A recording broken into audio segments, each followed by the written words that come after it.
to the box mix, you're going to create a meringue from 2 egg whites. And I know it sounds complicated. How do you create a meringue? You know what?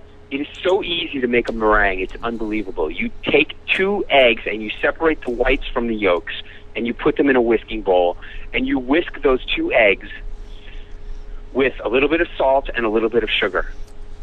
And you whisk it for about 4 or 5 minutes until it becomes a meringue. And all of a sudden, you're going to see it right in front of your eyes. It'll just transform from just clear egg whites into this white, fluffy thing. And you're going to add that 2 egg whites of meringue into your pancake mix. Now, the next step is really easy. And by the way, all these little secrets were given to me by a top pastry chef from one of my client restaurants. Top guy. And it's so easy to do this. Then when you pour the pancakes, make the pancakes small. Don't make them giant. Make them small pancakes. And you'll see that they're going to show up. They're going to be fluffier on the inside and crispy on the outside, completely different than regular pancakes.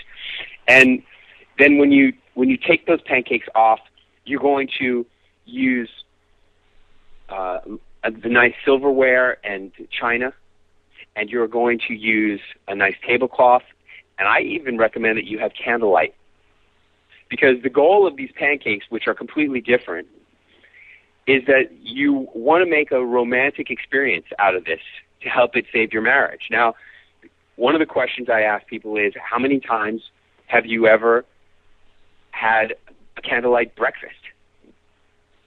Now, for a long-term relationship, having a candlelight breakfast is something completely different, and anything completely different and out of the ordinary is going to be good for a long-term relationship. Another strategy to make this helping your marriage is when you do this breakfast, don't prepare the breakfast for your spouse or your mate. Prepare it with your spouse or your mate. Serving someone is good, but collaborating with somebody is great. It goes back to that whole thing about who your real friends are. If you collaborate with somebody to make something great, that is taking it a step above.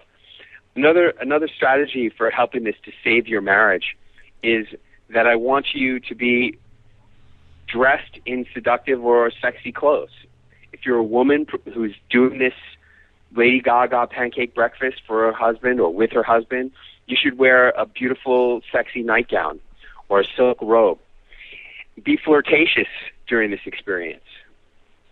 How many times have you had a candlelit, first class, completely amazing, flirtatious breakfast? Probably never, and that's going to be good for your relationship. Oh, and the Lady Gaga aspect. How do these become Lady Gaga pancakes? You're going to take bacon, and you're going to crumble